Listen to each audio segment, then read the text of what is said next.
Stay on the easy slopes for your ability.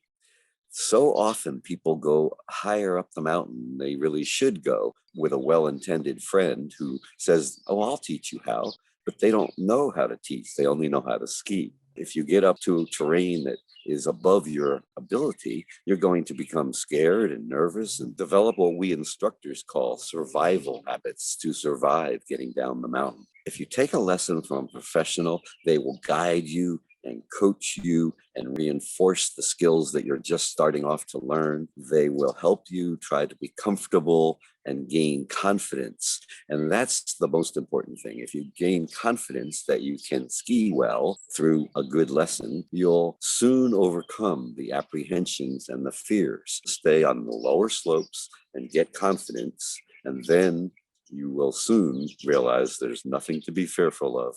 It's a lot of fun to ski.